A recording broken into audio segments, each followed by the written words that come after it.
وہ ہر ملنے والے سے صرف ایک ہی درخواست کرتے تھے کہ آپ میرے لیے دعا کریں، میرا خاتمہ ایمان پر ہو۔ لوگ انہیں خوشحالی، ترقی، صحت اور عہدے کی دعا دیتے تھے، لیکن وہ اسے روک کر فرماتے تھے کہ آپ کی دعا سر آنکھوں پر، لیکن مہربانی فرما کر آپ میرے لیے صرف اتنی دعا کر دیں کہ اللہ تعالیٰ مجھے عبدالغفور جیسی موت نصیب کر دے۔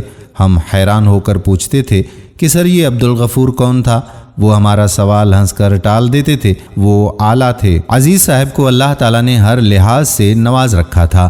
وہ اعلیٰ تعلیم یافتہ تھے۔ 1970 عیسوی کی دہائی میں ہارورڈ یونیورسٹی سے بزنس کی ڈگری لے کر آئے تھے۔ وہ صاحب علم بھی تھے، کتابوں کے ڈھیر پر سوتے اور کتابوں کے کمبل میں جاگتے تھے۔ دنیا میں جو بھی اچھی کتاب شائع ہوتی تھی وہ عزیز صاحب تک ضرور پہنچتی تھی اور عزیز صاحب اسے گھول کر پی جاتے تھے۔ اللہ تعالیٰ نے انہیں صحت کی نعمت سے بھی نواز رکھا تھا۔ وہ 72 سال کی عمر میں 22 سال کے نوجوان کا جسم لے کر پھرتے تھے۔ انہیں زندگی میں کبھی سر درد تک نہیں ہوا تھا۔ وہ پیدائشی امیر بھی تھے، والد صاحب زمیندار بھی تھے اور صنعت کار بھی۔ وہ فلور ملوں کے مالک تھے۔ وہ اپنی گندم پیس کر بیچتے تھے اور کروڑوں روپے کماتے تھے۔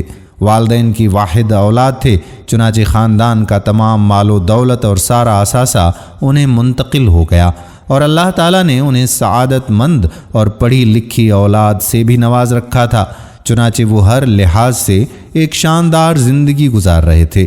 لیکن وہ اس کے باوجود ہر وقت خود بھی عبدالغفور جیسی موت کی دعا کرتے تھے اور دوسروں کو بھی یہی درخواست کرتے رہتے تھے۔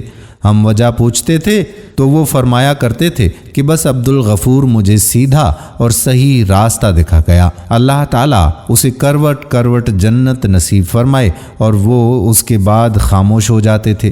یہ 1993 عیسوی کا حج تھا۔ مجھے انہوں نے بلایا، بڑے پیار سے ملے اور فرمایا میں حج پر جا رہا ہوں اور شاید میں وہاں سے واپس نہ آ سکوں، بس بیٹا میں نے آپ سے صرف ایک درخواست کرنی تھی کہ میں آپ کو جب بھی یاد آؤں آپ میری اولاد کے لیے ایمان پر خاتمے کی دعا کر دینا۔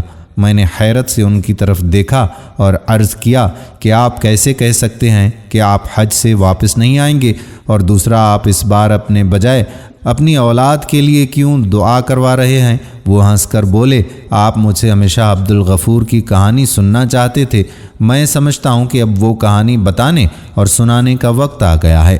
آپ عبدالغفور کی داستان سنو، آپ کو میری بات سمجھ میں آ جائے گی۔ وہ رکے اور پھر آہستہ آواز میں بولے عبدالغفور ہماری لاہور کی مل میں ملازم تھا۔ وہ بلا کا کام چور، سست اور دھوکے باز تھا۔ وہ مل کی گندم اور آٹا چوری کر کے بھی بیچ دیتا تھا، کام میں بھی سستی کرتا تھا، اور وہ جی بھر کر نکھٹو بھی تھا۔ ہم نے کئی بار اسے نکالنے کا فیصلہ کیا، لیکن پھر میں اپنے والد کی وجہ سے رک جاتا تھا۔